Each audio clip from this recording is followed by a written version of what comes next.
soy directora general de Formación y Promoción de los Derechos Humanos, dependiente de la Secretaría de Derechos Humanos, hoy a cargo de la doctora Mariana Reyes. Le queremos dar la bienvenida a todos y todas por aceptar esta invitación, este espacio de formación que hemos lanzado, buscando justamente contribuir con herramientas teóricas y prácticas al abordaje y la comprensión de problemáticas que afectan en ámbitos escolares a niños, niñas y adolescentes. Así que agradecerles muchísimo la participación de todas y todos, y en particular a la licenciada también Ariana Gimós, que nos acompaña en la tarde de hoy. Hoy vamos a abordar una temática que entendemos que es central en este espacio de formación, que es el maltrato y el abuso sexual en la infancia. La licenciada, que ustedes están ahí enseguida, nada más va a comenzar con su exposición, es licenciada en psicología y además viene con una gran experiencia, así que hoy nos va a aportar muchísimas herramientas, porque bueno, ha sido secretaria de promoción de los derechos en la provincia de Salta durante los años 2008 y 2009. Además, también ha acompañado como directora general de la Niñez sin Familia en los años 2009 y 2011, y en la actualidad se desempeña como perito psicóloga en el Juzgado Civil y Comercial Laboral de Personas y Familia y Garantías de Cafayate. Así que es una gran contribución la que vamos a tener en el día de hoy, así que esperemos que sea de muchísimo provecho, sobre todo para ustedes, y que podamos replicar todas estas herramientas dentro de nuestros ámbitos de desarrollo. Y agradecerle, como siempre, también a mi compañera, la profesora Cintia Magno, que es la que está pendiente también de cada una de las convocatorias y a disposición como secretaría y en la gestión que nos ha encomendado la doctora Reyes y el gobernador de la provincia. Vamos a seguir sosteniendo estos espacios. Hemos tenido una muy buena convocatoria en esta primera edición. Esperamos poder replicarla y nos quedamos a disposición. Ahí en el chat, cualquier consulta, cualquier duda que tengan, nos las van trasladando, nosotros vamos tomando y vamos a eso. Aquí le pedimos ahí a la gente que está con los micrófonos abiertos poder cerrarlos, ¿sí? Para poder aprovechar al máximo la convocatoria. Antes de que termine la jornada, vamos a estar también compartiendo el link para que puedan completar la asistencia de la jornada del día de hoy. Recuerden que es importante la participación en cada uno de los encuentros para poder certificar luego hacia el trabajo final, ¿sí? Yo no quiero quitarles más tiempo y ya está ahí la licenciada Ariana. Si usted ya está lista, comenzamos con su exposición, si le parece. Hola, buenas tardes, ¿se me escucha? Bien. Bueno, fantástico. Cuando ustedes lo dispongan y contando con que la tecnología nos ayude. Bueno, Cintia, ¿me escucha?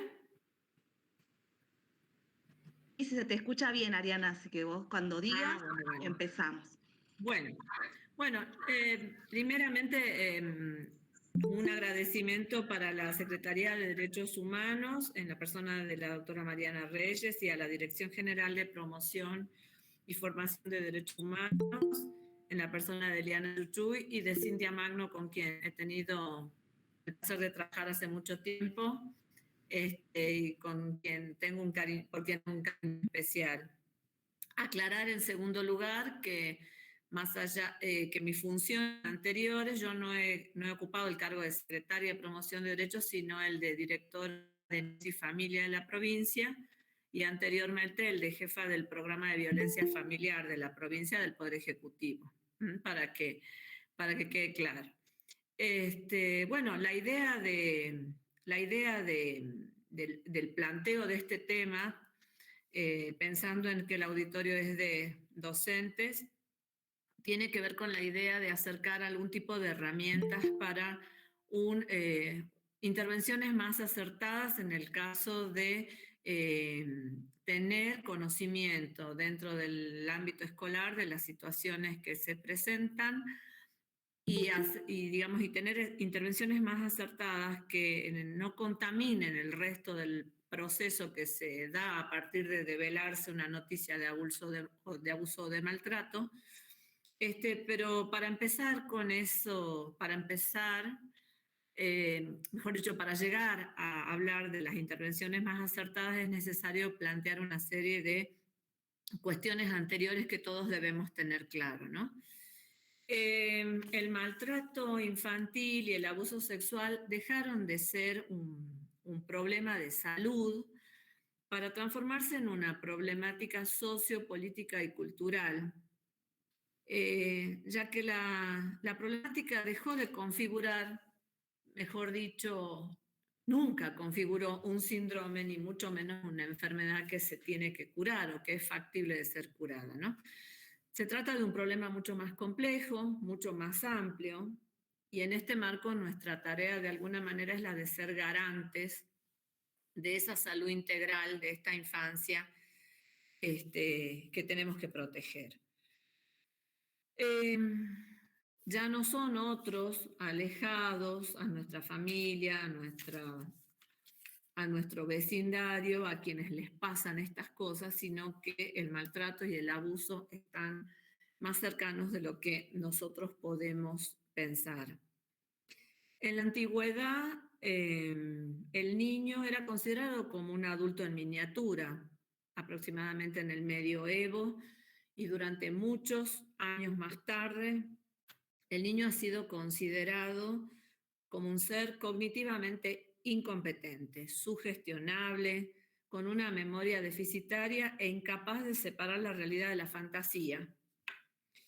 En segundo lugar, como un ser inmoral que buscaba inventar cosas para comprometer a los adultos responsables. Por otra parte, se pensaba que el adulto era capaz de construir historias tales, de tal gravedad, por estar mentalmente enfermo. Y por otro lado, se consideraba a este adulto en miniatura como una criatura eróticamente seductiva, capaz de tener conductas similares a las de un adulto en términos de sexualización.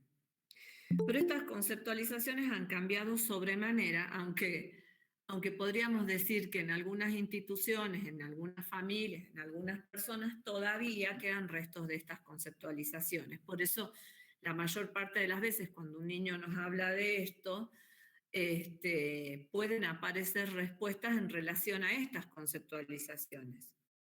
Por eso que para muchos niños develar una situación de estas resulta sumamente conflictivo, porque lo primero que ocurre en muchas situaciones es que no se les cree lo que dicen, lo que manifiestan. A partir del surgimiento de la pedagogía, de la pediatría, digamos, esto empieza a aparecer como una cuestión, esto empieza a aparecer ya como una cuestión de salud pública. Y después, al empezarse las luchas por los derechos en el mundo, al conquistarse primero derechos para las mujeres, como consecuencia de eso, los niños también empiezan a conquistar algunos derechos. Les voy a hacer ahora un pequeño y rápido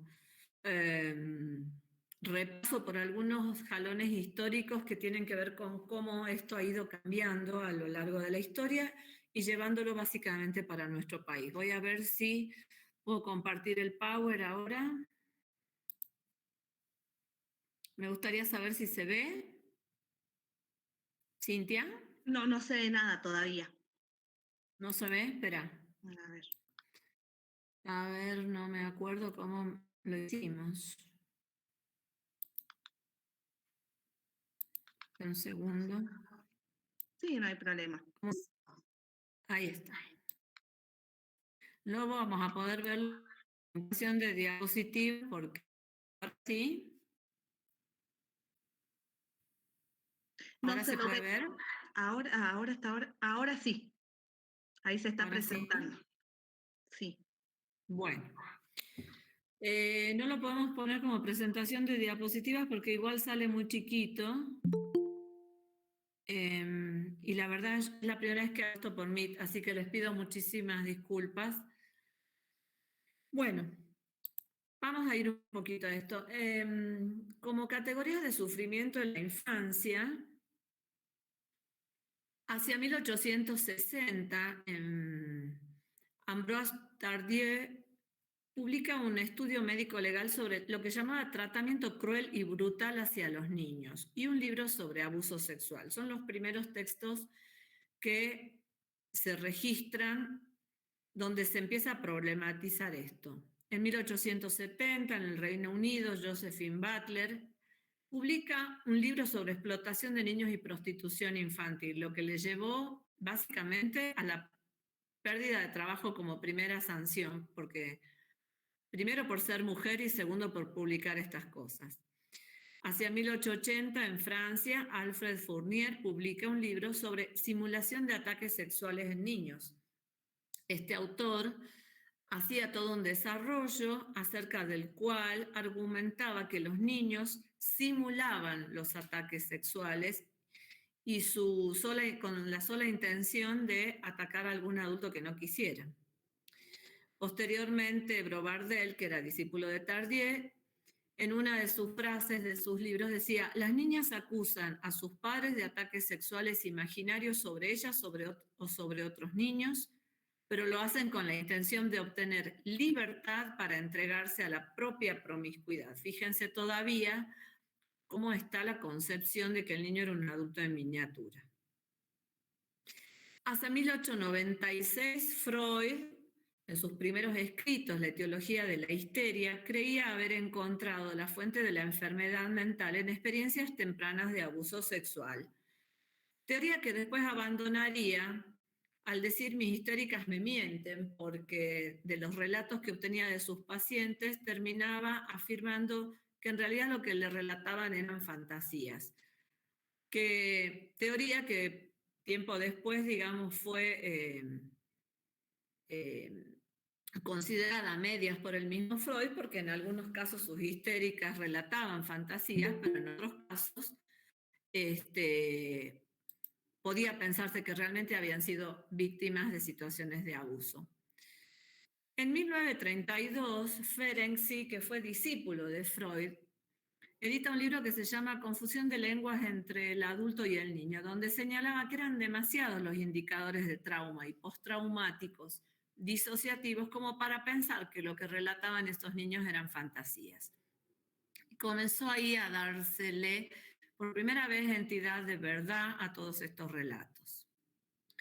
En 1979, fíjense que no hace tanto tiempo, en Estados Unidos, Finkelor empieza a publicar investigaciones en la población sobre la incidencia del abuso sexual en ambos sexos. En Argentina tenemos un recorrido particular. En 1919 se sanciona la ley Agote, donde se expone la doctrina de situación irregular, por la cual comienzan a judicializarse todas las problemáticas sociales como la pobreza. Los niños eran encarcelados con los adultos y aparecen los colectivos, digamos, los niños y adolescentes por un lado y los menores por el otro. Los menores como categoría judicial de aquellos niños y adolescentes que por una cuestión legal eran separados de sus familias e internados. Había entonces como dos clases de niños y adolescentes, los pobres y los ricos, que tenían distinta suerte. La infancia entonces pasa a ser un objeto de protección y tutela y surgen los hogares de niños o los orfanatos, los reformatorios que se llamaban en algún momento. Como un hito importante en la historia del tratamiento que se le da a la infancia en la República Argentina, hacia 1948 el gobierno del general Perón sale con su frase: los únicos privilegiados son los niños. Ahí aparecen por primera vez en nuestro país las colonias de vacaciones, los hogares escuelas, e incluso una serie de políticas públicas destinadas a igualar de alguna manera las oportunidades que se les daban a todos los niños en términos educativos, de salud, de diversión. Este camino se de alguna manera interrumpido en 1976, donde el gobierno militar toma el poder y a partir de la apropiación de los niños, de los detenidos y desaparecidos, pretende de alguna manera cortar con aquella transmisión de ideales que no eran los suyos. Hacia fines de 1980 y hasta 1995 se comienza a hablar de violencia con los niños. En Argentina todos habrán escuchado hablar de Jorge Corsi. Jorge Corsi fue uno de los primeros investigadores en publicar textos sobre violencia. De hecho, muchos de nosotros hemos estudiado con esos textos. Años después se descubriría que Jorge Corsi participaba de una gran red de pedofilia en Argentina y con conexiones en otros países.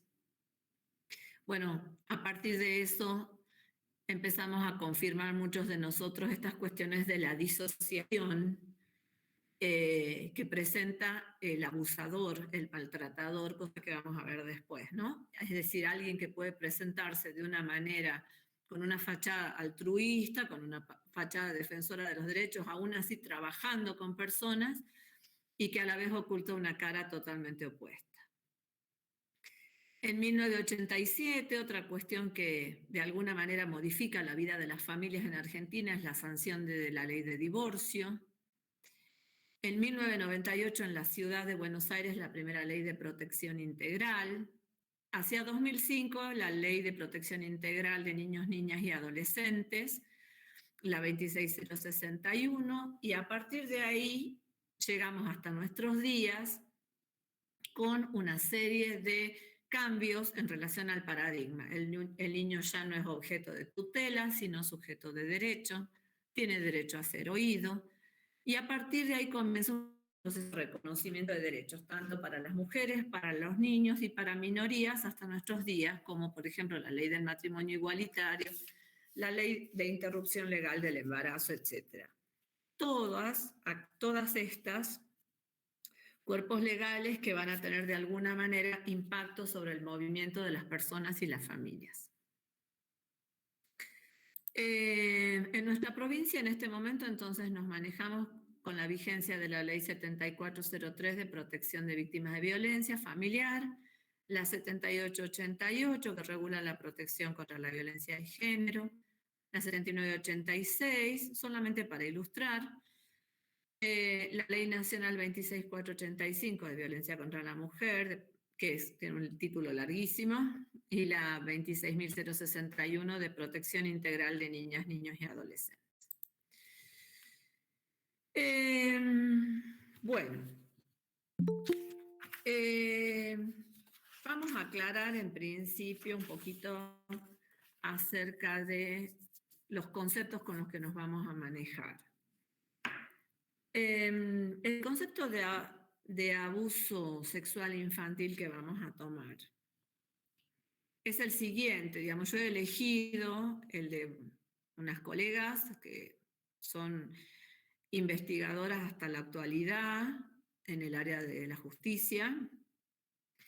Existe abuso sexual cuando un adulto somete a un menor a un estímulo sexual inapropiado para la edad y nivel de desarrollo psicológico e intelectual, con el fin de lograr su propio placer sexual.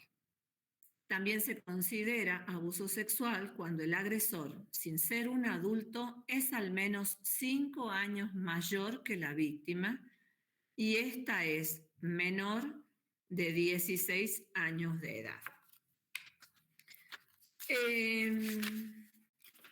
Vamos a... Déjenme un segundito. Voy a dejar de compartir ahora.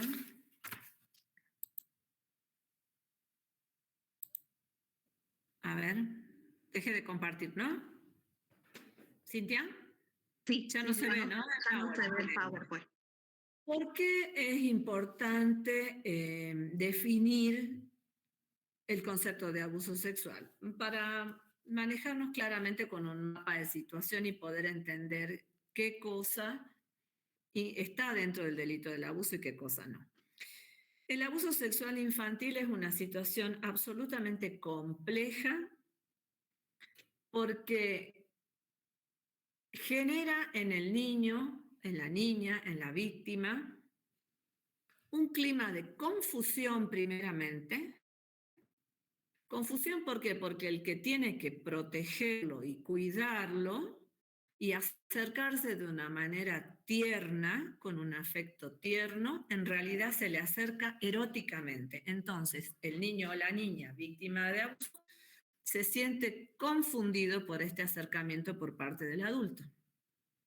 Por otro lado, se genera un clima de vergüenza porque el niño o la niña tiene un registro de que algo de eso no debe suceder, de que algo de eso está mal, porque a veces lo escuchó, porque a veces lo leyó, e incluso un registro displacentero, porque muchas veces a estos niños ya se les ha enseñado alguna cuestión de que no deben tocarse, etcétera, etcétera.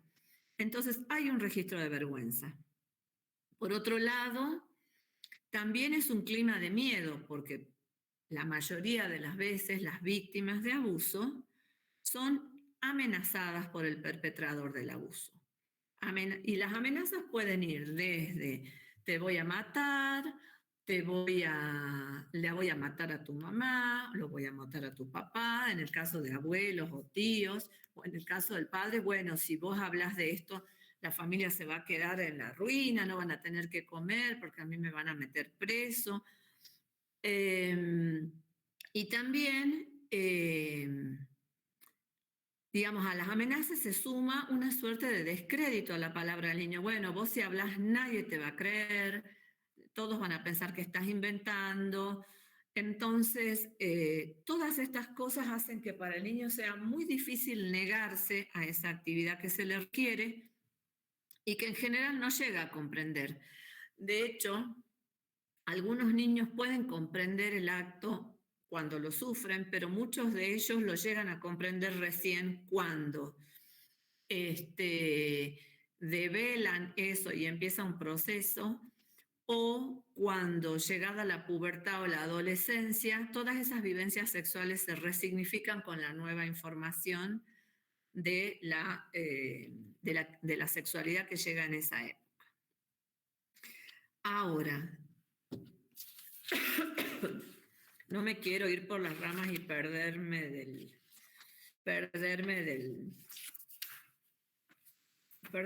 power, porque si no nos vamos a ir mucho con el tiempo. Voy a ir de nuevo a compartir pantalla. Veamos si puedo hacerlo ahora de nuevo. Ahí está.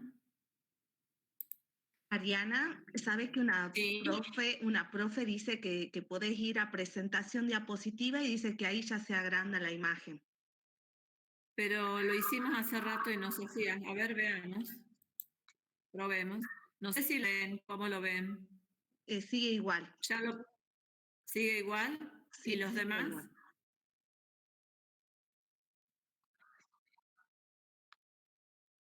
Sí, no.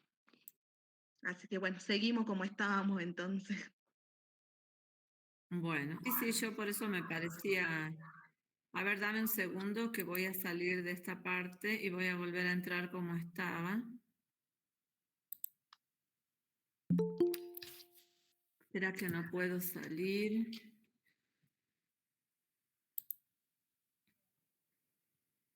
Bueno, entonces vamos a pensar un poco la cuestión del abuso sexual. Primero es importante tener una clasificación clara, digamos. De manera actual nosotros nos manejamos con que según la patología del agresor podemos considerar la pedofilia si la víctima es menor de 16 años o hebefilia si es cometido contra un adolescente. Si la clasificación se hace desde el contexto de la producción, tenemos abusos extrafamiliares, que son aquellos perpetrados pueden ser vecinos, pueden ser desconocidos, desconocidos, por ejemplo, las violaciones que se dan en la calle, del entorno habitual, como vecinos, parientes lejanos, padrinos, e intrafamiliares, como los perpetrados por el padre, por el abuelo, por los hermanos. Y según la duración o la frecuencia, tenemos abuso sexual ocasional o de carácter permanente. Es importante es importante hacer por lo menos acá una pequeña comparación entre el maltrato infantil y el abuso sexual. Una evaluación yo le he llamado evaluación de riesgos, tomando algunas conceptualizaciones de Volnovich y de Rosansky. Si bien se encuentran dentro de la órbita del maltrato, son dos cosas diferentes. El maltrato infantil, por ejemplo, en general es evidente, porque el niño en general muestra marcas de ese maltrato, su cuerpo muestra marcas y puede hablar de ello. En cambio, el abuso sexual en general es silenciado y no tiene marcas evidentes, salvo en algunos casos en donde el examen médico pueda revelar algún tipo de lesiones. En general, el abuso sexual infantil, la mayor parte de los abusos de tipo simple no dejan marcas. En el maltrato sí hay un riesgo de vida. Y en el abuso sexual no siempre, salvo en aquellos casos más graves, pero si no, los abusos tienen la característica de ser extendidos en el tiempo, pero no poner en riesgo la vida de su víctima. En el caso del maltrato infantil, se admite una graduación de maltrato leve, moderado y grave según el tipo de lesiones, pero el abuso sexual se considera que siempre es grave. El maltrato se devela más fácilmente y en el abuso no, ya que el secreto es fundamental para que se mantenga en el tiempo y para que no sea develado. En el maltrato el cuerpo habla por él y en el abuso, como dijimos, son muy pocas las veces en que se encuentran marcas concretas en el cuerpo. El niño debe hablar, por lo general, para que esto se devele. En general, en el maltrato infantil, es esperable hasta cierta recurrencia, es decir, maltratos que se repiten en el tiempo, e incluso mientras se está interviniendo desde lo judicial, salvo cuando se haya tomado la medida que impide el contacto con el agresor. Pero en muchos casos de niños maltratados, aun cuando llegan al hospital o aun cuando lo cuentan a sus amigos o en la escuela, muchas de estas situaciones continúan ocurriendo. En cambio, en el abuso, podríamos decir que a partir de ser develado, suele cesar, suele parar, porque lo primero que se hace es separar al perpetrador de la víctima. Ahora, acá se presenta una cuestión importante en los dos tipos de violencia. En el maltrato y en el abuso es importante observar la actitud materna y la actitud familiar. En el caso de que el perpetrador sea el padre o el padrastro, hay que observar cuál es la actitud ante el develamiento de la noticia, porque en muchos casos tenemos las madres que no creen a los niños, en otros casos las madres que obligan a desdecirse a los niños de la situación que han develado. Y en el abuso, muchas veces, a partir del develamiento, a pesar de haber alejado al agresor de la casa, si no hay situaciones de abuso, comienza una posibilidad de castigos físicos severos por hablar de ese abuso. Entonces, es importante a la hora de tomar conocimiento de estas situaciones, observar y escuchar cuál es el rol del otro adulto continente o de los adultos continentes que pueda haber en esa familia, tanto en el caso del maltrato como en el caso del abuso.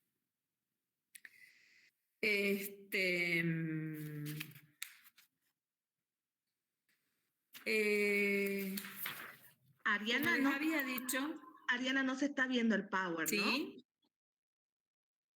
¿No se ve? No se está viendo el power. Qué macana, yo sí lo estoy viendo justamente, seguía con... A ver, dame un segundo. Hace rato cuando lo pusiste al principio sí, y después dijiste voy a intentar con otra modalidad y ahí ya se dejó de ver el power. A ver. ¿Sí? ¿Ahora sí? ¿Ahora se ve? Ahora se ve el Power. Sí, sí. Bueno, esto que les explicaba de la evaluación de riesgos está en este pequeño cuadrito, que de todas maneras igual Cintia a vos te va a quedar por si les interesa tenerlo a los que están presentes, así no me detengo nuevamente en esto. Sí, justamente una profe preguntaba si íbamos a poder contar con el PowerPoint para que lo suba a la plataforma. Así que Bien. ahora ahí está. Bueno, continuando con esto de pensar el abuso realmente es una situación que deja marca, que marca en el psiquismo de la persona para siempre, pero bueno, depende de muchos factores, digamos, el derrotero que va a subir que va a sufrir esa marca y cómo se puede elaboración psíquica que le permita al sujeto hacer luego una vida normal, ¿no? El efecto va a depender de 3 variables, básicamente. Primero, de la estructura psíquica del niño y de los recursos defensivos con los que cuenta. ¿A qué nos referimos con esto? Un niño tiene su psiquismo en plena estructuración y esa estructura se comenzará a hacer más fija a partir de la pubertad y la adolescencia. No será lo mismo un niño que sufre abuso sexual si tiene una discapacidad, por ejemplo, si tiene una discapacidad mental o si tiene una discapacidad motora o sensorial. A la vez, si tenemos un niño que viene contando hasta el momento del abuso con adultos protectores y continentes, personas que le ayudan a separar el mundo y a entender, a separar y a discriminar lo bueno de lo malo, la realidad de las fantasías, la verdad de la mentira. No será lo mismo un niño que cuenta con estos recursos a un niño que viene creciendo de la mano de adultos que de alguna manera lo van privando de estas experiencias y entonces tiene menos recursos defensivos para afrontar esa situación.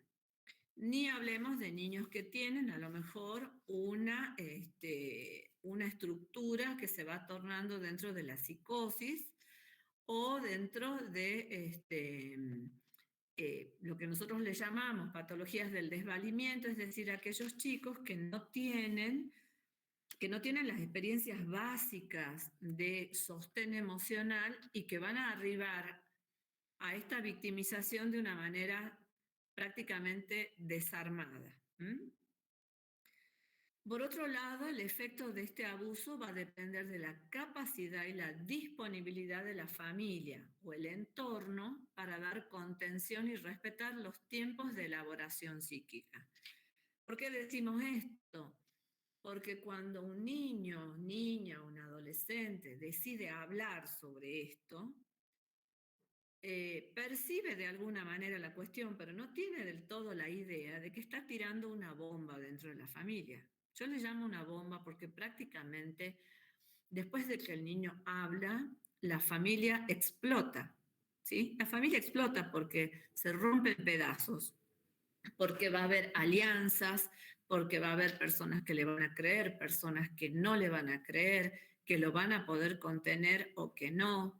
Incluso en el caso de que fuera abusado, por ejemplo, por el propio padre, habrá que ver cuál es la conducta de la madre, no solo si le cree, sino también si lo puede acompañar en el proceso que sigue a continuación. Si se judicializa la situación, será un tipo de proceso, pero en los casos en donde no se judicializa, esta mamá o estos progenitores o estos adultos cuidadores serán capaces de respetar los tiempos del niño para elaborar psíquicamente esta experiencia. Respetar los tiempos es acompañarlo, sosteniéndolo en lo que sus emociones necesiten. Y por otro lado, el efecto va a depender de la calidad de las intervenciones institucionales. Yo acá he puesto salud, educación y justicia como para nombrar a las más importantes o a las que tienen predominancia en su intervención, porque son muchas veces las que toman la primera intervención. La calidad de las intervenciones institucionales, a rigor de verdad, viene siendo bastante discutible, un poco por falta de formación, un poco por falta de articulación y otro poco porque venimos a veces atrasados en lo que a implementación de protocolos y medidas se refiere. Así que en este momento la calidad de las intervenciones institucionales es algo que está en constante revisión.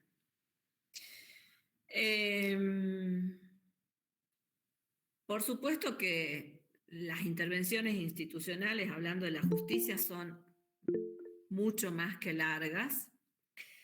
Y la pura verdad es que mientras menos tiempo pase desde que el niño le confía a un adulto la noticia hasta la sanción de esa conducta, el proceso resultará menos doloroso, menos dañino, pero debo reconocer que es indispensable la sanción judicial de estas situaciones, de estas conductas por parte de los agresores, porque esa sanción contribuye a una mejor elaboración psíquica del trauma por parte de la víctima. No es lo mismo elaborar este duelo, este trauma, sabiendo que esa conducta ha sido castigada, que tratar de hacer esa elaboración sabiendo que esa conducta o que ese daño a la persona ha quedado impune. Nosotros los psicólogos consideramos que la sanción social y judicial son fundamentales a la hora de la rehabilitación del psiquismo en los casos de abuso. Ahora,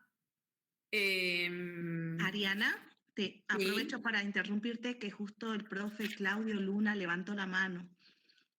Ajá. A ver si lo puedo escuchar. Encantada, a ver.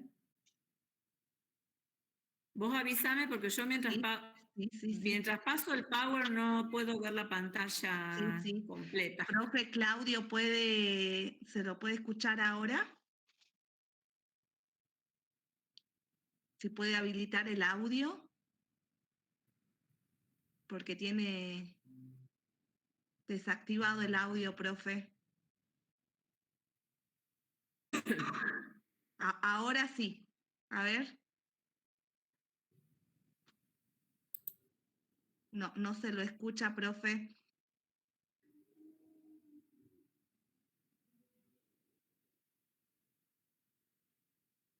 No, parece que está teniendo...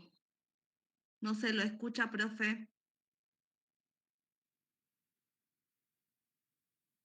¿Será que nosotros le tenemos que desactivar? No, él tendría que poder habilitar su audio. Ha quedado como... Sí, como... Parece que es la conexión. Se ve que está hablando, pero no se lo escucha, profesor. Así. Dice que después parece que después. Sí. Bueno, a ver, ahora tengo que volver yo a mi pantalla y no sé cómo hacerlo. Sí. A ver. Dame un segundo.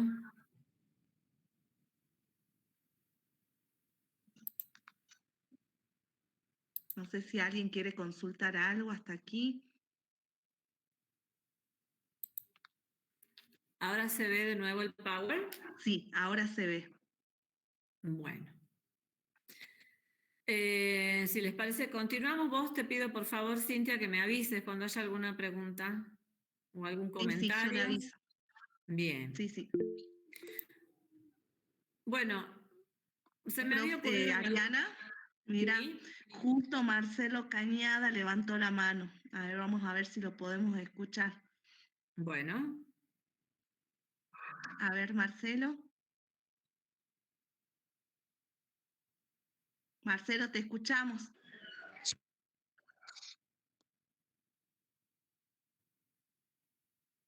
Yo no lo escucho. ¿Ustedes lo escuchan a Marcelo? No, igual me aparece con el micrófono apagado él. Sí. ¿Ahí me escuchan? Ahora sí. Buenas tardes. Ahora sí. Buenas tardes. Gracias a todos. Muy interesante la disertación. Yo soy abogado y yo capacito docentes dentro del Ministerio de Educación. La pregunta mía es la siguiente. En alguna oportunidad me llegó información personalizada, por ejemplo, por alguna que otra adolescente, donde en el caso de abuso sexual, en primer lugar se entiende que es algo traumático, ¿sí? Para el adolescente. Pero hay casos donde el abusador lo hace con tanta táctica, con tanto cariño, que el adolescente no sufre ni se siente mal, sino que inclusive hasta encuentra un momento de placer, digamos, ¿sí? O sea, al margen de que no es consentido la situación, el adolescente no sufre ni queda con traumas psicológicos, sino que al contrario, se siente contenido, se siente mimada, y quizás hasta disfruta del momento. Entonces la pregunta mía es, ¿cómo se interpreta esa situación, ya sea a nivel escolar o la autoridad que reciba la denuncia, o el juez, o el fiscal, o el asesor de incapaces? No sé si me entienden la duda. ¿Cuál es el caso? Entiendo perfectamente y bueno, me alegro de que usted como abogado esté presente porque usted podrá hacer el aporte desde la ley, conocimiento que yo no tengo más que el de trabajar en un juzgado. Respecto de lo que usted dice, me permito decirle que su apreciación sobre la situación es la apreciación que puede hacer un abogado de esto, porque primero habría que ver cuál es la edad del perpetrador y cuál es la edad del adolescente, ¿sí? Ese es un tema. Por otro lado, usted sabe bien que la ley estipula las diferencias de edad y no importa cómo haya vivido la adolescente, si con placer o no, como dice usted, es un delito. Por otro lado, hay una cuestión, y usted lo dijo clarito, lo ha hecho con tanto cariño. Bueno, ese cariño no es cariño, permítame que le diga. No se trata de cariño, es un modo de manipulación que puede tener este adulto, que según su coeficiente intelectual, según su grado de psicopatía, según una serie de factores extra, será capaz de ir envolviendo de una manera muy disimulada a este niño, niña o adolescente, al punto de hacerlo creer, incluso que ella misma haya provocado esa situación. En general son modos de manipulación. Yo le podría decir que en algún punto, aún una víctima que tenga esas apreciaciones como las que usted dice, en algún momento ha sentido que eso era un abuso de poder sobre ella y no se ha sentido a gusto, por lo menos. Yo no creo que uno pudiera pensar que un adolescente siente placer en una de estas situaciones cuando no está en condiciones psíquicas de sentirlo. Está bien. De vivirlo como el placer que puede ser un adulto. Está bien, Ariana, yo le hago una pequeña devolución. Yo pienso exactamente como usted, o sea, pienso que hay una actitud de manipulación, ¿sí? De todas maneras, el caso que yo le estoy planteando es no de niños, sino de adolescentes, ¿sí? Y en casos en que el abusador no sea una persona muy mayor, ¿sí?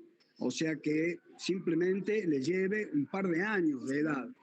Lo que yo pienso... Sí, bien. ¿Sabe qué le iba a decir cuando usted me decía esto? A nosotros se nos presentan muchas situaciones en el juzgado en donde hay una denuncia por estupro y en realidad cuando usted empieza a hacer la entrevista se encuentra con que esto es una pareja de novios en donde ella es adolescente y digamos, y el perpetrador es el novio, pero le lleva muchos años y en el momento de iniciar esta relación, digamos, es considerado un delito. Así que hay mucho para cortar. Yo le pediría que en todo caso lo dejemos para el final, si hay algo más para conversar. Y bueno, si hay alguna otra pregunta, la respondemos o continuamos, o si no continuamos, como lo decida la moderadora. Ariana, ahora vamos a ver si se lo puede escuchar a Claudio Luna, que volvió a levantar la mano. A ver si lo podemos escuchar. Hola, hola. Ver, ahora sí. Ahora sí. Marcelo, ¿podría silenciar? Ahí está. Ahora sí, profe Claudio. Sí, yo me quedé con lo que dijo hace rato, con el tema de la calidad de la intervención institucional. Bueno, yo trabajo en el Ministerio de Educación, en el equipo interdisciplinario, soy trabajador social. Nosotros venimos trabajando acá en la institución educativa con la resolución 546D sobre intervención de protocolos de abuso en niños, niñas y adolescentes en la institución educativa. Nosotros venimos trabajando ya de finales del año pasado y principios de este año. Venimos trabajando a través de charlas, talleres en distintos colegios. Y bueno, esa es la forma que más o menos tenemos de trabajar con el equipo directivo, los docentes, y también con respecto a trabajar con la asesoría de menores. Siempre estamos derivando casos, trabajando con la Delegación de Primera Infancia. Estamos tratando, digamos, de hacer un trabajo en red, que sería la zona sur, Rosario de la Frontera. Bien, la verdad que es muy interesante el trabajo y ojalá todas las escuelas contaran con equipos interdisciplinarios. Lamentablemente, yo que trabajo en el interior ya hace 10 años, le podría decir que es muy difícil que el interior cuente con ellos y la verdad que son de gran apoyo para las docentes, para los equipos directivos y sobre todo para los niños cuando hacen nexo con las instituciones a la hora de canalizar estas situaciones. Le agradezco, Claudio, la intervención. Gracias. Ariana, en relación a lo que preguntaba Marcelo hace un momento, había profes que decían que seguía siendo abuso porque es un menor de edad. Es abuso igual y hay protocolos ya establecidos. Otra profe decía es abuso y no hay otra. Fernanda decía excelente respuesta, licenciada Gimos. Angélica dice, sigue siendo abuso, le recuerdo que hasta adultos sufren abuso, incluso si no le lleva muchos años, si el adolescente dice que no, es decir, no, consciente, es abuso. Y después Carla dice, hay tipificación, es delito. Sí, bueno, hay un montón de situaciones que muchas veces por su ambigüedad, por las cuestiones de las edades, por el vínculo que se ha producido, digamos, muchas veces uno podría verse como nublado en su entendimiento a la hora de pensarlo. Es suficiente con ver, a veces sin que estos adolescentes mencionen la situación, a veces es suficiente ver su conducta, su modo de conducirse en muchas situaciones para ver lo dañino que ha sido esto, a pesar de que otros puedan pensar que ha sido placentero, ¿no? Entonces, yo tomaría con mucha prudencia esas cuestiones porque siempre hay que pensar que el adulto es el que tiene su psiquismo acabado de terminar, digamos, acabado de armar, y se espera de él que tenga la capacidad de discernir y de discriminar y de entender que ese niño, niña o esa adolescente no está a su altura en términos emocionales ni cognitivos, pero bueno, no siempre es así. Y claramente en muchos lugares del interior esto es moneda corriente porque son muy comunes a veces las uniones consentidas por la familia, a veces de hombres mayores y niñas o adolescentes muy jóvenes. Y es más, a veces uno escucha en el discurso de estas madres, bueno, se la di para que me la termine de criar, ¿no? Pero está en pareja y ya tiene 3 hijos con ese hombre que siempre ha tenido una posición de saber y de evolución emocional digamos, en mucho superior a esta niña con la que está. Así que me parece que hay que tomar como muy con pinzas estas cuestiones. Bueno, no sé si podemos continuar, Cintia, un poquito. Sí, por favor. Voy a ver si puedo volver al Power. Vos avísame, por favor, si se ve. Sí, a ver.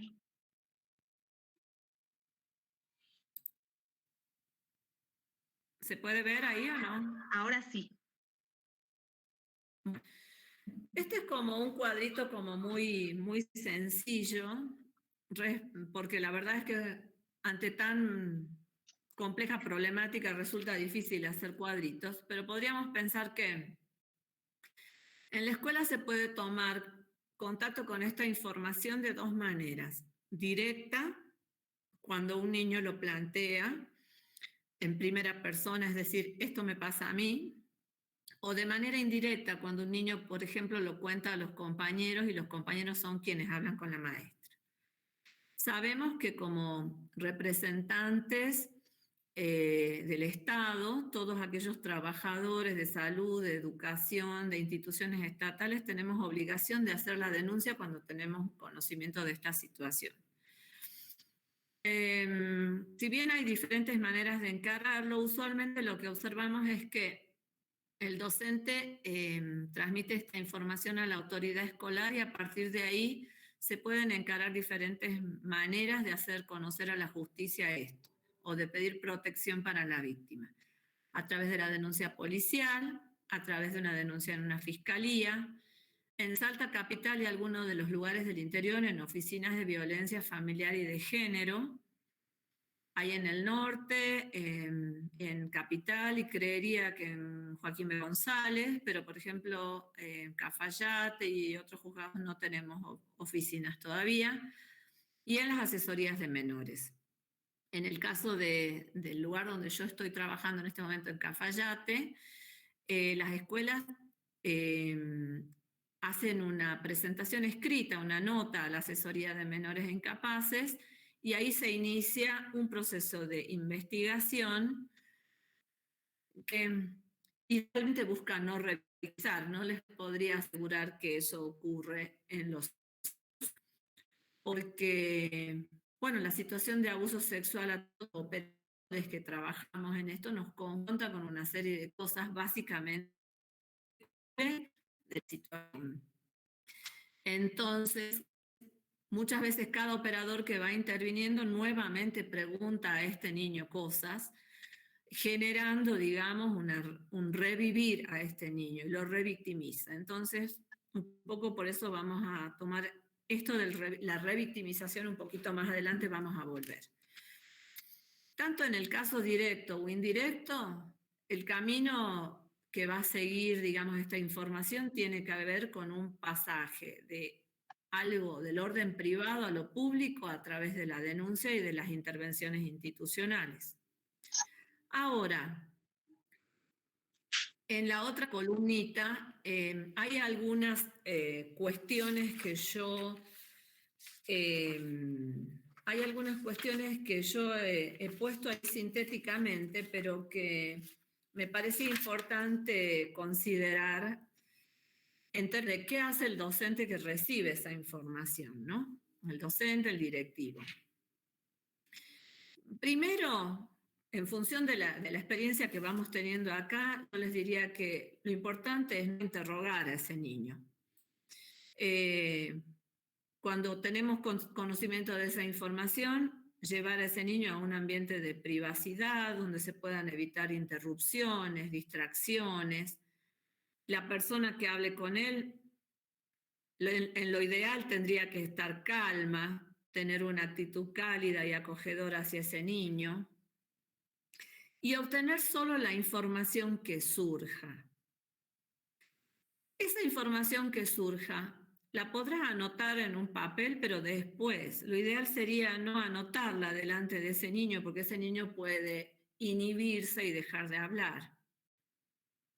Por otro lado, también no pedirle dibujos o tomar técnicas. En nuestra experiencia ha habido algunos docentes que se han llevado al niño a otra aula y le han dicho, bueno, quiero que me hagas un dibujo de tu familia. Técnicas que no pueden ser manejadas livianamente, digamos. Y también hay que pensar cuál es el efecto que puede tener esta instrucción en el niño que está haciendo el esfuerzo de poder decir algo que le genera mucho sufrimiento, ¿no? Por otro lado, también es importante evitar que ese niño evite presenciar la descripción que, supongamos, esta maestra le hace al director cuando le cuenta esta situación, o a cualquier otra autoridad con la que deba discutir los pasos a seguir.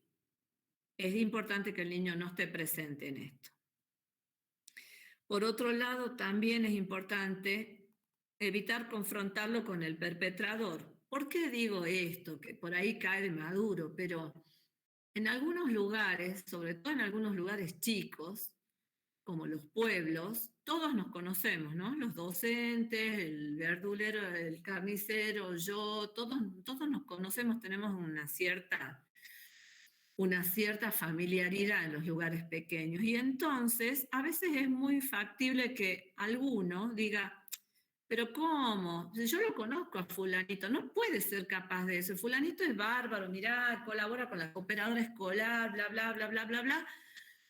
De repente puede hacer una valoración equívoca de lo que dice el niño y a veces incluso confrontarlo o llamar a los padres y hacer una reunión con esos padres y ese niño creyendo que este niño está mintiendo. Creo que la información que da un niño de maltrato, de abuso, debe ser tomada con muchísima seriedad. No se lo debe interrogar como si uno fuera policía. Se debe dejar las entrevistas en manos de los profesionales que después lo van a ver a nivel judicial. Y justamente también a nivel judicial lo que se busca ahora desde hace un buen tiempo y se está ayudando tecnológicamente para esto, para no revictimizar, se hace una declaración del niño en circuito cerrado de televisión, es decir, una entrevista conducida por un psicólogo filmada para que un niño no tenga que repetir 100 veces lo mismo, y se realiza una pericia psicológica en manos del perito oficial, informe que va a estar a disposición de las partes. Entonces, lo que se trata es de que este niño no esté pasando por una oficina y otra repitiendo las mismas cosas. No siempre es posible eso, porque muchas veces son varias instancias, varios organismos los que intervienen, y bueno, a veces, e incluso hay pericias con perito de parte, el perito de parte también interviene, y bueno, ahí es difícil, digamos, evitar situaciones de revictimización. Lo último que yo ponía acá es valorar la conveniencia de citar a la familia, porque si tenemos un abuso sexual intrafamiliar, lo más probable es que la familia pueda mostrarse refractaria a cualquier tipo de intervención que se haga desde la escuela, ¿no? Retirar al niño, sacarlo de la escuela, e incluso someterlo a algún tipo de castigos. Ahora, si el abuso sexual es extrafamiliar y uno tiene la certeza de que así es, que puede haber sido el niño denuncia a alguien que pasó por la calle, a alguien que estaba parado en la puerta de la escuela, etcétera, bueno, será importante contar con la familia desde el principio. Voy a pasar al próximo. Para entender qué le pasa al niño es importante pensar de esta manera. Y cuando hablo de niño, niña, también me refiero a los adolescentes. El psiquismo infantil es atravesado por la situación de abuso de una manera, casi les diría como si un rayo partiera ese psiquismo. ¿Por qué? Porque es enloquecedor para un niño vivenciar que el que lo tiene que cuidar y proteger es aquel que se le acerca de una manera erotizada y lo pone en situación de indefensión y de temor, por no decir de terror. El psiquismo infantil se defiende entonces utilizando básicamente 3 mecanismos, yo le agregaría un cuarto acá. Primero, el mecanismo de la escisión, nosotros decimos, el psiquismo infantil tiene que escindir. Escindir es dividir, separar. ¿A qué me refiero con esto? El niño, para poder seguir viviendo en esa familia, para no sentir su mente arrasada por esta experiencia, necesita separar, por ejemplo, la imagen del padre bueno y del padre malo.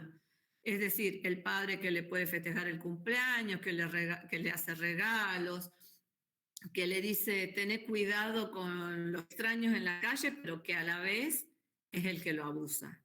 Necesita separarlo para mantener su equilibrio interno. Por otro lado, se utiliza el mecanismo de la desmentida, es decir, el niño tiene que hacer de cuenta que eso no está pasando, porque si no, sería enloquecedor para él. Y por otro lado, tiene que negar, es decir, no tiene que admitir como verdadero ni válido aquello que experimenta y siente. Si siente miedo, si siente asco, si siente repulsión, si siente determinadas, digamos, sensaciones corporales, las debe negar. Cuando uno hace entrevistas a los niños que han pasado por estas cuestiones, es tan claro esto, la necesidad de escindir, es tan claro la necesidad de desmentir, que incluso uno encuentra en las entrevistas lagunas, amnesia, es decir, falta de recuerdos de determinadas situaciones. Y, a ver, yo había separado aquí, bueno, les voy a comentar particularmente de algún recuerdo que tengo de algún caso. En algún momento, después de mucho tiempo de entrevistas con una niña que había sido separada de su familia por abusos sufridos por parte de su abuelo, esta niña me señaló que ya era adolescente, su síntoma era la fobia a las muñecas, y después de mucho trabajar pudo verbalizar que ante la imposibilidad de protegerse en las situaciones de abuso de su abuelo, ella intentaba ponerse como si fuera una muñeca de plástico que no sintiera, que no pensara, que no se moviera. Esa era su única manera de protegerse, haciendo de cuenta que eso no estaba pasando, ¿no? Si bien, bueno, había separado algunos casos, algunas viñetas, en función del tiempo que llevamos ya, las voy a pasar de largo y voy a ir haciendo como pequeños comentarios en algunos casos de algunas situaciones que me voy acordando del trabajo. Y además un cuarto mecanismo que sería la represión, porque si bien hay, como decía el doctor hace rato, una cosa de placer, necesitamos pensar que el cuerpo del niño está despegado de su psiquismo a la hora de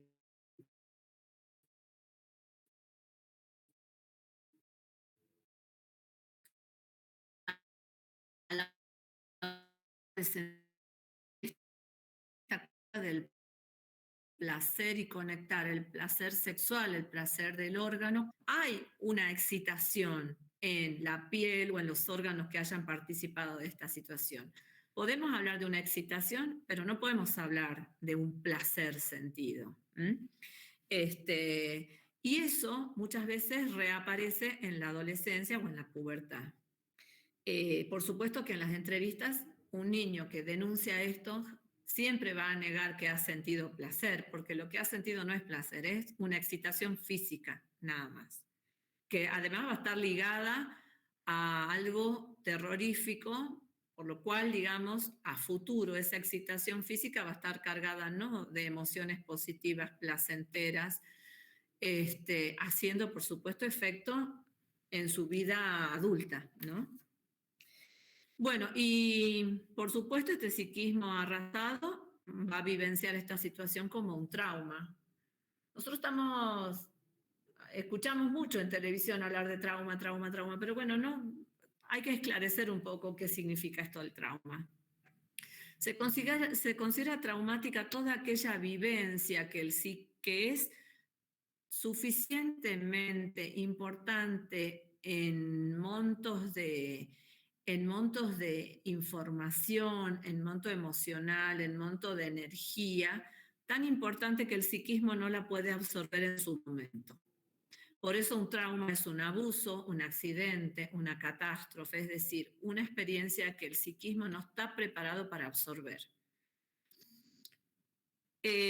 Ahora, ¿qué tan traumático será? Bueno, cada persona es única, pero es importante considerar en qué momento de la constitución psíquica esté, si es antes de que el niño hable, antes de que el niño alcance lo que se llama el pensamiento simbólico.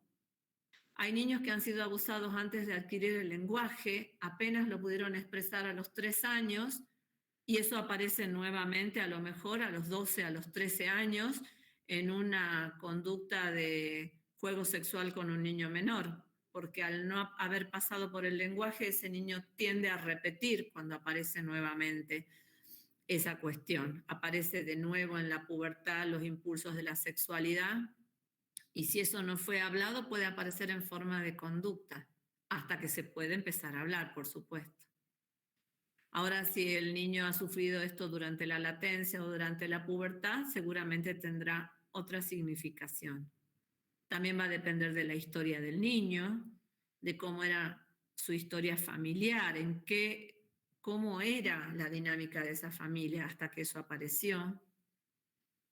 También va a depender de la singularidad y la subjetividad del infante, es decir, qué otros factores protectores puede tener este psiquismo. A lo mejor es un niño creativo que sublima estos impulsos a través de cuestiones creativas, o es un niño que tiene la capacidad y la fortaleza para denunciar, o no. Tal vez es un niño que es sumiso y aterrorizado, sufre esto durante muchos años.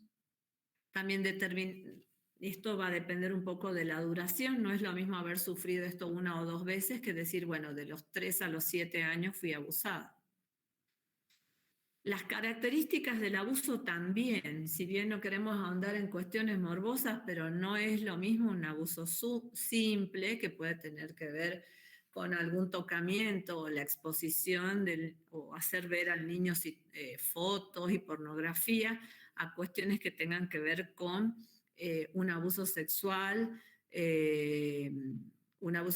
con penetración o con algún tipo de violencia física concomitante, e incluso de manipulación y de amenazas aterrorizantes. Eso también va a determinar las características del trauma. También lo que dijimos hace rato, la respuesta de los adultos no abusadores, como otros familiares, en términos de si le creen, si lo protegen y lo contienen o no, y también qué vínculo había con el perpetrador, ¿sí? No será lo mismo que sea el padre, el padrastro, el abuelo, el tío, el hermano, el vecino, el amigo del papá.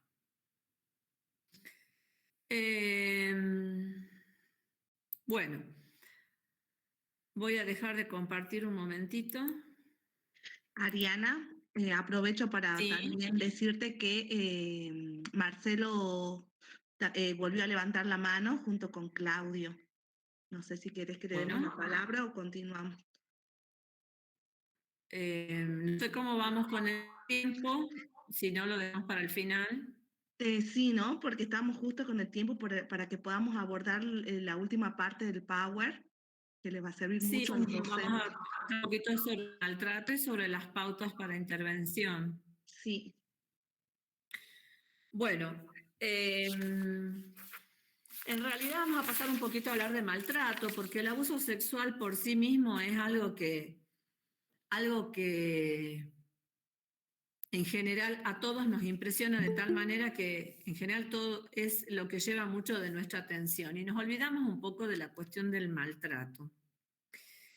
El maltrato, a ver, yo lo voy a... Después, bueno, lo vamos a dejar en el Power.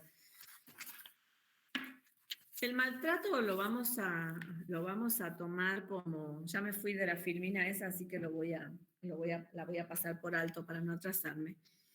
Vamos a hablar de maltrato haciendo referencia a cualquier situación en la cual los adultos que puedan estar a cargo de ese niño, niña o adolescente, tengan una actitud de alguna manera intencional, ¿sí? O no intencional, como puede ser el abandono y la negligencia. El maltrato dentro del ámbito familiar históricamente se ha sostenido en una serie de supuestos. A ver, voy a volver a compartir un poquito.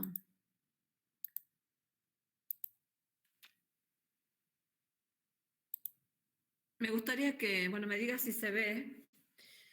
Sí, se ve. El maltrato infantil, se apoya en una serie de supuestos que si nos ponemos a pensar todavía están bastante vigentes para muchos. Primero, el supuesto de que la familia es el mejor lugar para el niño. Segundo, el que el niño es propiedad de la familia.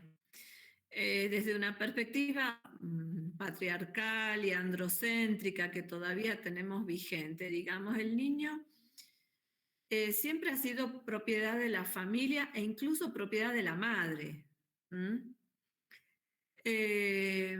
Cosa que ahora, digamos, podríamos ver que no solo que está en discusión, sino que está en continua modificación. Otro supuesto es que la familia, el padre y la madre son los que te tocaron, y bueno, tenés que aprender a vivir con eso. El otro supuesto tiene que ver con el castigo físico como un método disciplinador, y al decir de Volnovich como disciplinador del animalito salvaje que es el niño.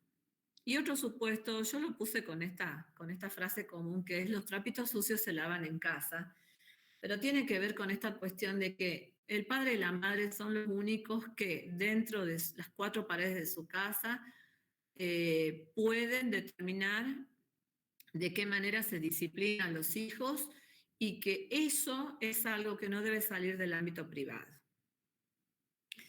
En general, pero deberíamos preguntarnos en todo caso de qué familia hablamos, ¿no? Porque de la familia tipo, de esa de las películas de los años 60, que por ahí podíamos tener, como la familia, qué sé yo, la familia Ingalls, etc. Las modalidades de vinculación familiar o de conformación familiar que tenemos en el presente son muy alejadas de aquella.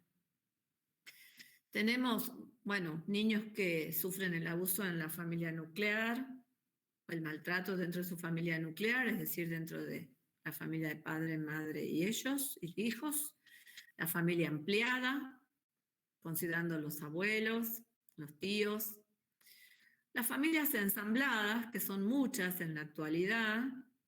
Si ustedes tal vez se ponen a pensar en sus grados, cuántos niños viven en familias ensambladas, se llaman familias ensambladas, aquellas donde un progenitor llega con sus hijos y el otro con los propios y todos conviven en un mismo ámbito. También las familias monoparentales, que cada vez son más, es decir, un papá o una mamá a cargo de los hijos. Y a partir de unos años para acá y a partir de la sanción de la ley del matrimonio igualitario, también la conformación de familias homoparentales, es decir, parejas homosexuales que conviven con hijos propios o adoptados. Ahora, Aristóteles decía que el hombre es el son politicum, es decir, que en la familia tiene la posibilidad de experimentar y vivir su condición de ser social. Ahora, habría que preguntarnos, en la actualidad, todas estas familias de las que hemos mencionado, ¿qué tipo de experiencia permiten a los niños que cuidan, a los niños que hacen crecer? ¿Qué tipo de experiencia permiten? Usualmente, nosotros en la actualidad podemos ver que hay una mayor inestabilidad en las uniones de pareja, las necesidades básicas insatisfechas están a la orden del día, hay una importante dificultad en la asunción de los roles materno y paterno. Hay ausencia de asimetría, es decir, tenemos muchos papás y mamás que están ubicados como en la misma línea de sus hijos. No están en un lugar de autoridad, sino que están en un lugar de amigos y de compinches. También tenemos familias con consumo de sustancias y con vínculos destructivos. En muchas de las entrevistas que realizo usualmente encuentro hijos que desconocen su origen, no saben quién es su padre, no saben quién es su padre y su madre, no tienen idea de su historia o han sido privados del contacto con estas personas, con estos afectos. En estas familias o con estas familias es con las que nos encontramos a diario. Muchas de ellas multiproblemáticas, es decir, que presentan situaciones complejas, no solo por situaciones económicas, sino por múltiples otros factores. Entonces, nos encontramos que en estas familias básicamente hay una negación subjetiva del maltrato. El maltrato es naturalizado dentro del ámbito de la familia como elemento disciplinador. El golpe, el abandono de los chicos, lo que yo llamo los chicos sueltos, los chicos que viven sin adultos prácticamente en la casa, e incluso sin la palabra del adulto, no solo su presencia, sino su palabra, la negligencia en el cuidado y además el abuso sexual, muchas veces todavía están naturalizadas, sobre todo, por ejemplo, en las clases más pudientes. El abandono y la negligencia están justificados desde una expresión de libertad y de autodeterminación, es decir, bueno, este chico tiene que madurar, tiene todas las cosas que necesita para ser más maduro, para ser más autónomo. Sin embargo, esos chicos de alguna manera están siendo abandonados dentro de estas familias. Lo que pasa es que no se nota tanto.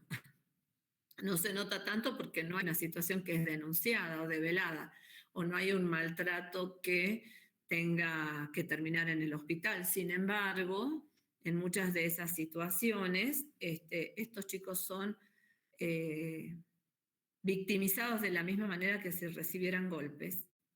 La sensación de desprotección y de vulnerabilidad es la misma.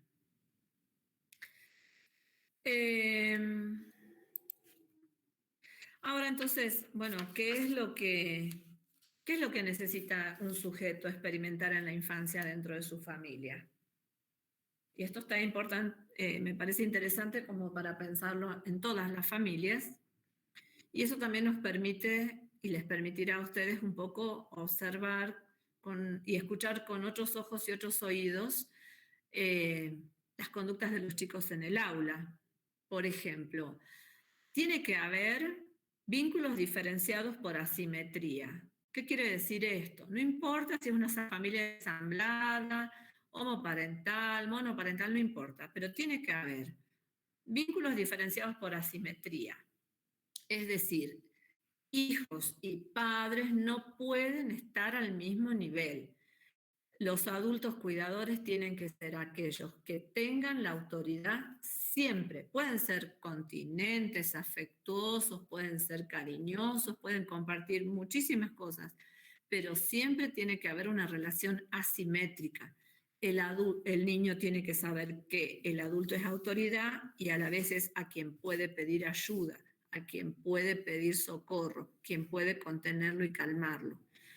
Cuando tenemos niños expuestos a situaciones de violencia de todo tipo y no tienen a quién acudir, ahí nos encontramos con aquellas situaciones de niños que atentan contra su vida, de niños que escapan de las casas.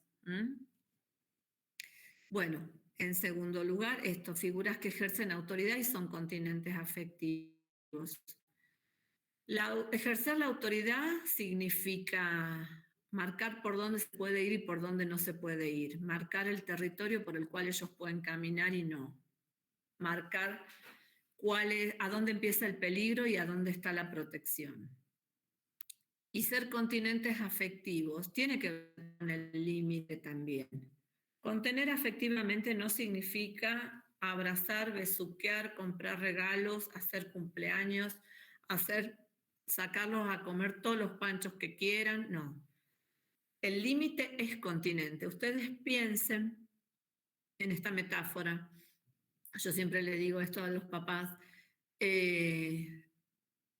Un vaso contiene el agua y a la vez limita por dónde esta agua puede estar y dónde no puede estar. Contiene y limita a la vez. Eso mismo tenemos que ser los adultos.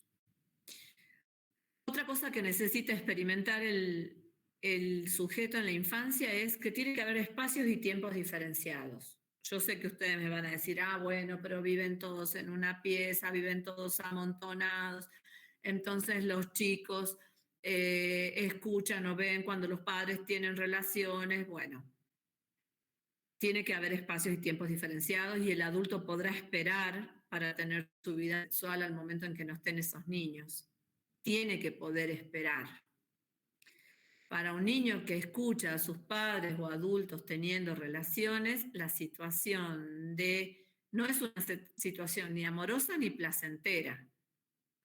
De acuerdo a sus conocimientos, es el padre a quien tanto quieren haciéndole daño a su madre, que se queja por ese daño que le están infligiendo. Esa es la descripción objetiva de algunos niños respecto de lo que vivencian cuando sus padres tienen sexo a su lado. Por eso es fundamental espacios y tiempos diferenciados. Tiempos también, tiene que haber tiempos para los niños, tiempos para los adultos, tiempos compartidos.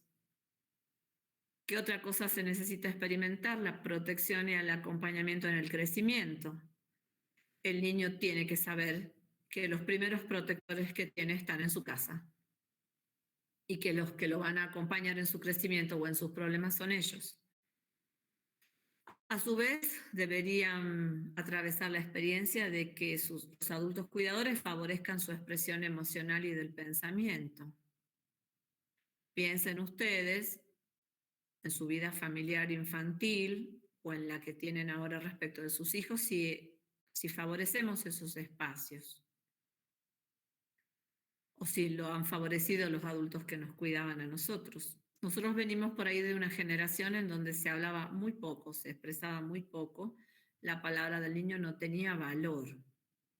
Hablaban los adultos y los niños se callaban. Bueno, así estamos también. Y otra cuestión, la estabilidad emocional suficiente de las figuras cuidadoras.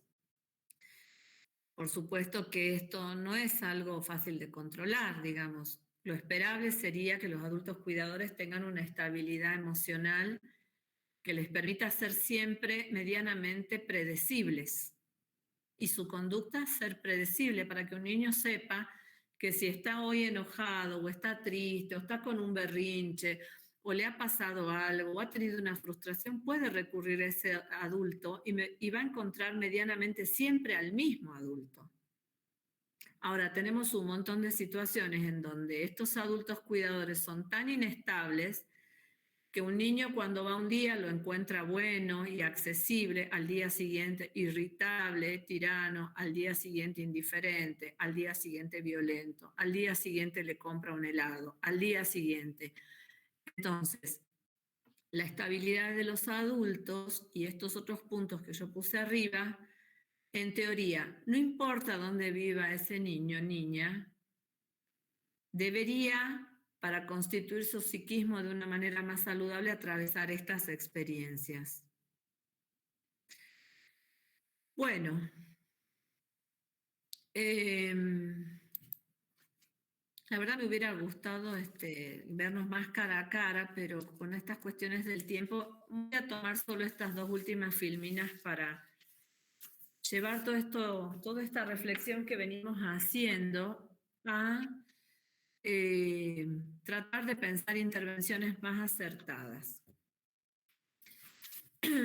¿Por qué intervenciones más acertadas? Porque cuando las intervenciones son más desarticuladas, desajustadas y a veces por hacer el bien terminamos metiendo más la pata, lo que pasa es que cuando el niño debe dar su declaración, a veces su testimonio ante la justicia, tenemos que el niño ha dado 3 testimonios distintos, que o trata de caerle bien al entrevistador, o se siente amedrentado por el entrevistador, o cambia la versión porque según el tono y las preguntas del entrevistador, el niño va sintiendo que debe acomodarse. Entonces, tenemos que tener en cuenta que un niño habla donde y con quién siente confianza. Los niños no hablan en aquellos lugares en donde sienten que no van a ser escuchados o protegidos. Otra cosa, un niño va a manifestar solo lo que su psiquismo y edad le permitan. Tal vez uno tiene que pensar a veces que hay niños que ni siquiera tienen las palabras justas para explicar aquello que les ha hecho el abusador o el maltratador. No la tienen a la palabra. Entonces dicen, sí, porque fulanito me molesta. Me molesta todas las noches. O me voy a dormir y me molesta. O me voy a bañar y me molesta. Y a veces uno escucha el me molesta y da lo mismo. Pero bueno, a ver, ¿cómo te molesta? Igualmente, habrá que tener mucho cuidado desde la posición de ustedes como docentes en relación a qué es lo que preguntan. No hay que abrir demasiado, solo diría yo escuchar lo que el niño dice. Pero en todo caso, a veces a modo de esclarecimiento, alguna pregunta podrán hacer, sin que eso se transforme en una entrevista psicológica ni en un interrogatorio. Otra cosa que el niño no sabe es qué es lo que sigue a develar la situación. Yo estoy segura que si el niño supiera lo que sigue en términos de trámites, diligencias y exposición a situaciones feas, todo lo que le espera, el niño no lo haría probablemente. Entonces, ¿cómo no brindar un ambiente de confianza? Otra cosa que me parece fundamental es que nosotros siempre nos encontramos, y ustedes como docentes más, con una lista de signos y síntomas que usualmente son conocidos. Bueno, si el niño tiene enuresis, si tiene encopresis, si el niño toca al amiguito, si el niño habla con palabras soeces y con conocimiento de vocabulario sexual, si el niño... Seguro que es víctima de abuso sexual. Yo les puedo decir que muchos de estos signos y síntomas que usualmente aparecen en los listados que uno puede leer en cualquier manual, no siempre responden a victimización sexual. Entonces, será más adecuado escuchar el comentario, escuchar lo que tiene ese niño que decir y ver que de algún modo desde los lugares especializados se investigue la cuestión,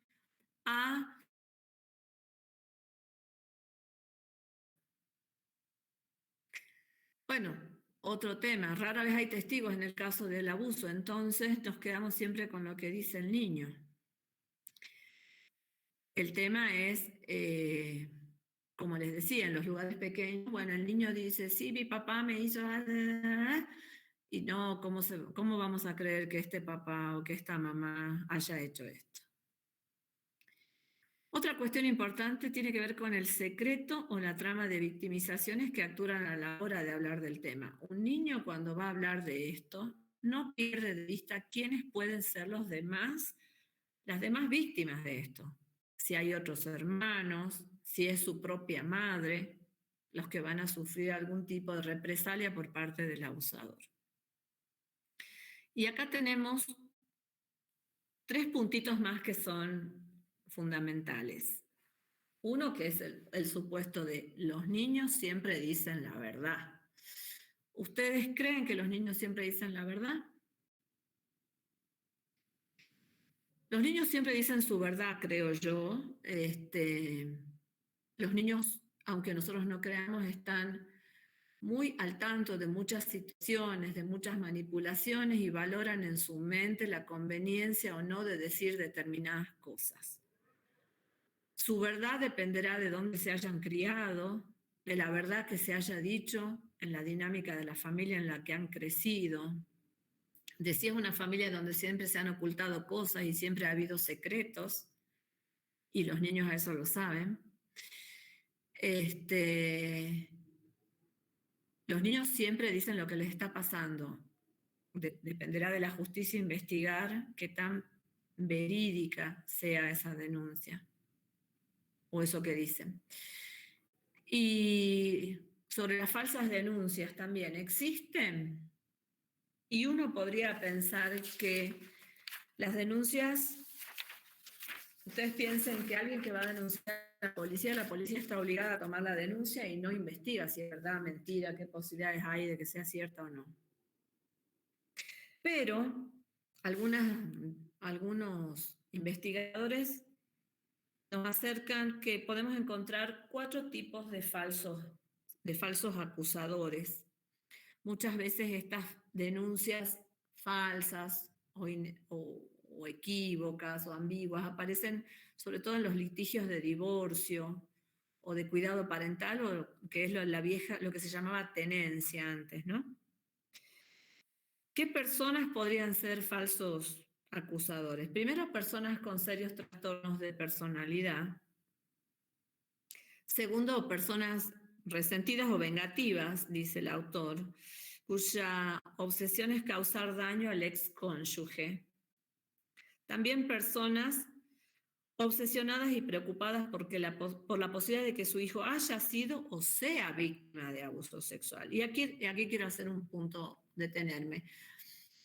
En muchos casos de los que hemos visto en mi trabajo, usualmente nos hemos encontrado con adultos que, por haber sido ellos víctimas en su infancia de situaciones de abuso, situaciones de las que nunca hablaron, a la hora de ejercer su rol parental, tienen una obsesiva preocupación porque su hijo lo sufra. Y eso a veces los hace interpretar algunas conductas de manera equivocada. Y por último tenemos falsos acusadores, aquellas personas que reaccionan adecuadamente a una situación ambigua. Por ejemplo, viene el chiquito y le dice, sí, porque el papá se baña conmigo, en papás divorciados. Y entonces empiezan a tejer una serie de interpretaciones, pero buscan algún profesional que les dé una información, y en algunos casos tenemos profesionales que dicen, sí, su hijo ha sufrido un abuso, entonces ahí radican una denuncia. Pero por lo general, las falsas denuncias son las menos. Quería tomarme un segundito nada más para hablar del síndrome de alienación parental, que la verdad no debería, porque todos los psicólogos que trabajamos en el área forense de alguna manera convenimos de que el síndrome de alienación parental, que ustedes lo van a poder encontrar en un montón de páginas web, es una entidad que no tiene hasta ahora un fundamento teórico, experimental, investigativo serio. El síndrome de alienación parental fue algo que de alguna manera empezó a pensar y a escribir un señor Gardner, que en medio de su litigio personal intentó, digamos, empezar a esbozar la teoría de que las madres implantan pensamientos a sus hijos en contra de estos padres. Igualmente, más allá de que como síndrome, para nosotros los psicólogos esto no existe, digamos, y es parte de alguien que ha empezado a armar como una suerte de teorización sobre esto, sí tenemos que en diferentes situaciones de litigio por cuidado parental o en los divorcios, tenemos complejos vínculos establecidos entre madres e hijos, entre padres e hijos, que de alguna manera significan el maltrato de estos niños. Por ejemplo, niños que me dicen, no quiero ir más a ver a mi papá, porque cada vez que voy a mi papá me pregunta, ¿dónde está tu mamá? ¿Qué hizo? ¿Con quién salió? ¿A qué hora volvió? Me pide información y yo, la verdad, no me gusta eso. Lo mismo al revés, ¿no? Cuando las madres se ponen en estas posiciones. Y de alguna manera empiezan a interpretar situaciones que denuncian como maltrato o como posible abuso, cuando en realidad no están de acuerdo con algunas cuestiones que hace el otro progenitor o con la pareja nueva del otro progenitor, etc. Si lo leen en algún lado, este síndrome de alienación parental, bueno, ya saben un poco cuál es la mirada de los colegas psicólogos del área de infancia y de forense. Bueno, no quiero aburrirlos más, me parece que esto es suficiente, estoy a disposición para alguna consulta o alguna pregunta, alguna aclaración. Les agradezco por su tiempo, voy a salir del Power, voy a dejar de compartir. Y bueno, Cintia será la que conduzca un poco esta cuestión. Bien. ¿Cómo seguimos ahora? Gracias, Ariana. Ahora tenemos unos breves minutitos para ver si alguien quiere realizar alguna consulta puntual. Hace un momento le preguntaba a Marcelo si quería realizar su consulta, porque hace un momento había levantado la mano. Así que bueno, esperando si quiere preguntar, igual que Claudio, que había levantado la mano en su momento, o alguna otra compañera. No, yo simplemente me había quedado con lo que explicó digamos, hace un momento, lo que explicó brevemente cómo funcionan las instituciones con respecto a las situaciones de los casos a abordar, que existe, digamos, dentro del Ministerio de Educación la resolución, la 546D, que es la que más o menos lo planteaba bien, de esto de llenado de formulario y eso, y cómo se deriva a la intervención en el caso de la asesoría de menores, todo eso, solamente eso. Después todo lo otro. Bien, gracias, Claudio. Le agradezco particularmente a Claudio. Yo desconozco un poco las cuestiones de cómo se manejan en educación.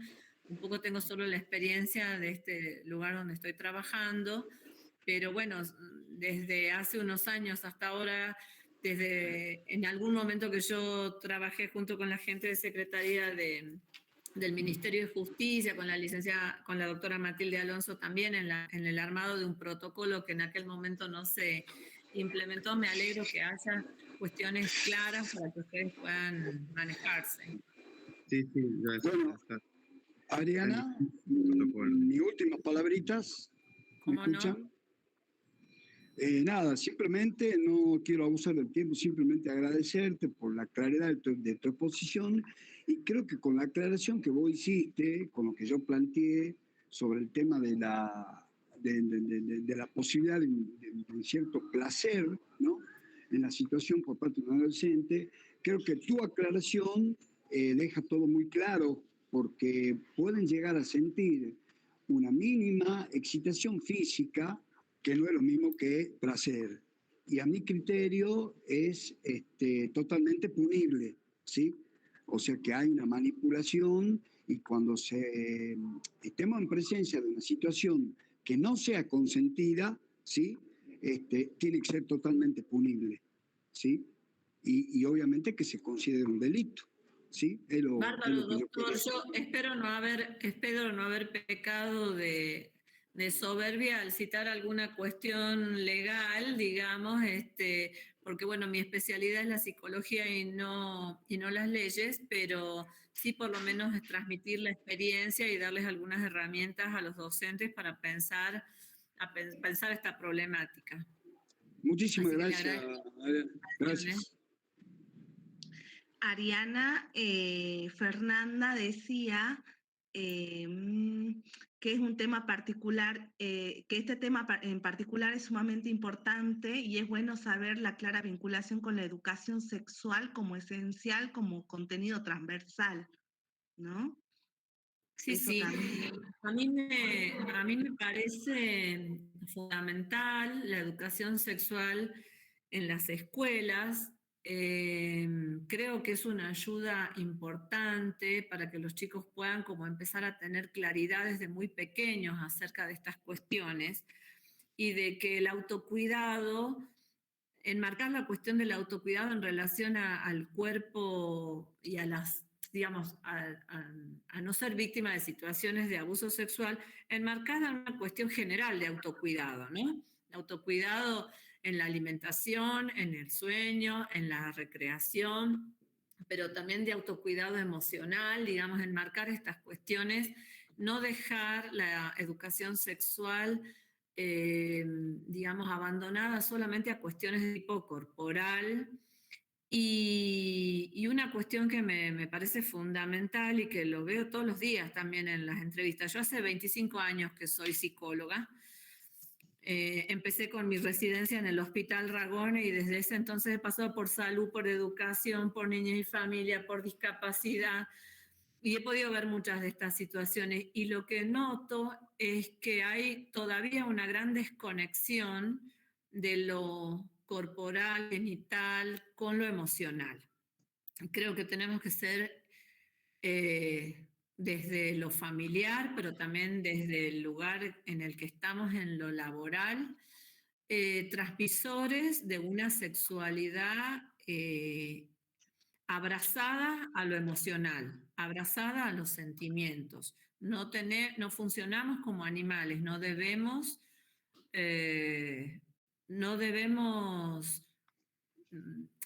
pararnos en esta posición y pensar las conductas desde esta posición. La sexualidad tiene que estar acompañada de lo emocional y debemos compartir la experiencia con los chicos en ese sentido también, ¿no?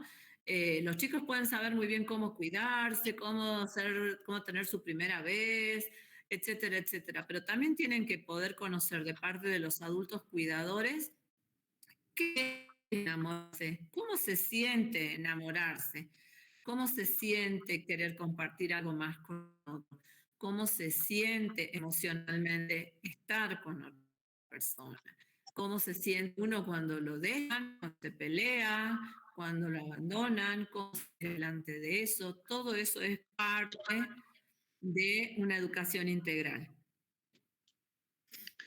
Ariana, Esteban González preguntaba, ¿cuál era el cuarto caso de falso acusador?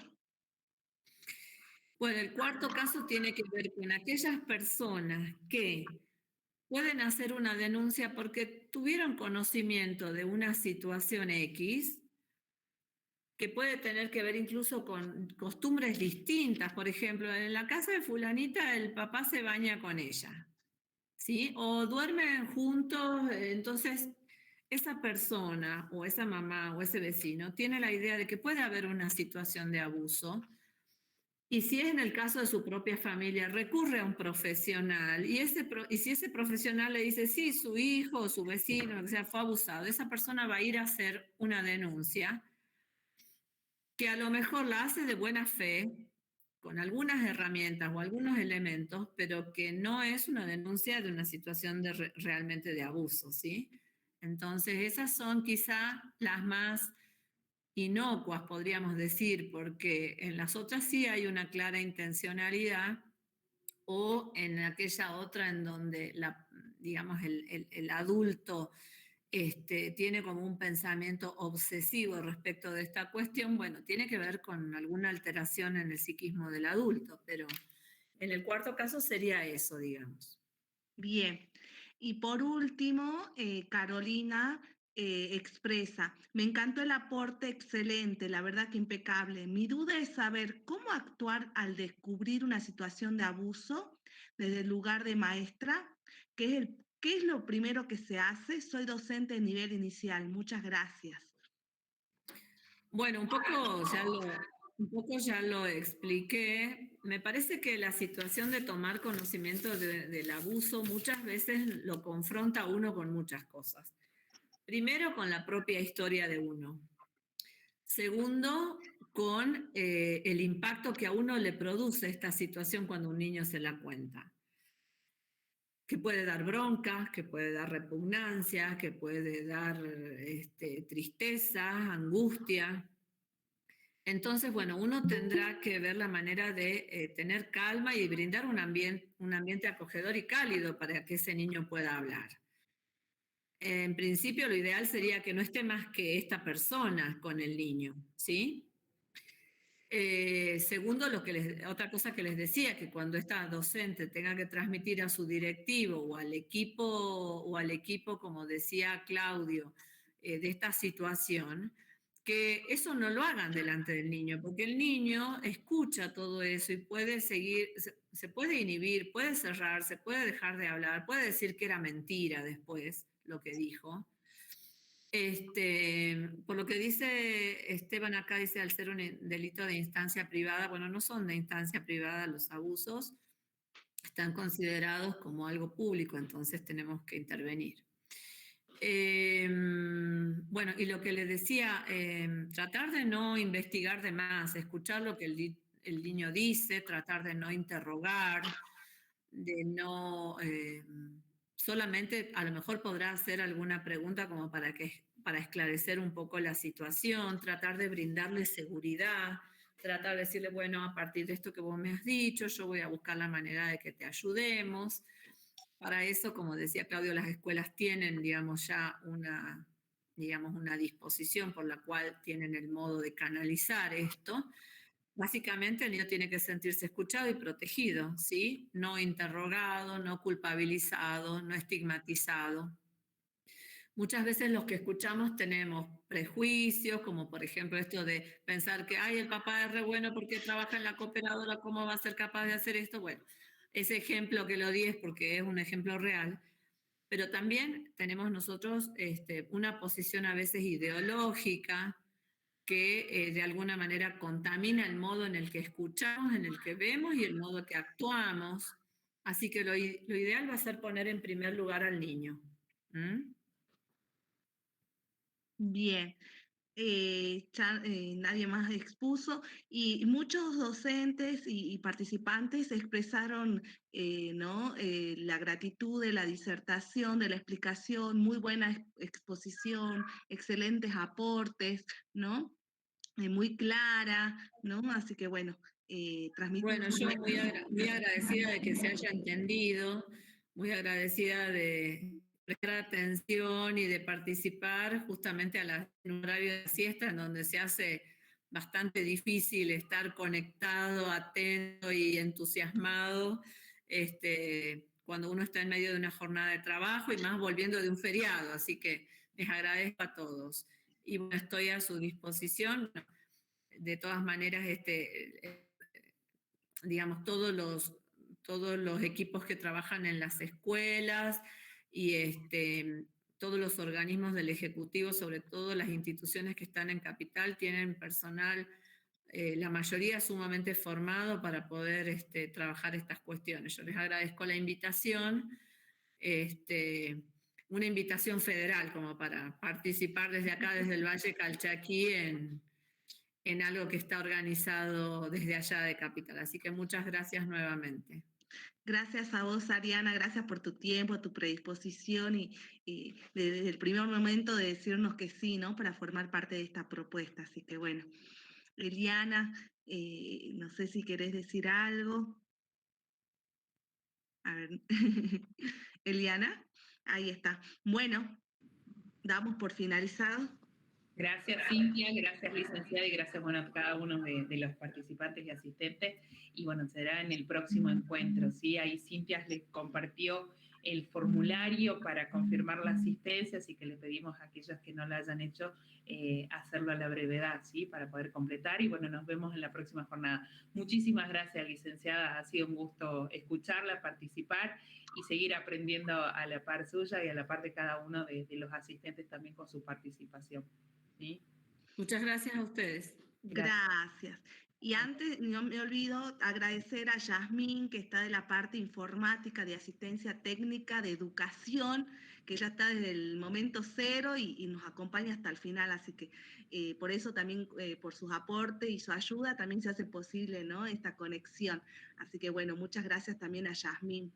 Así que bueno, nos estaremos comunicando por el correo electrónico en la próxima fecha, que ya tienen el cronograma, y bueno, le estaremos enviando el link también.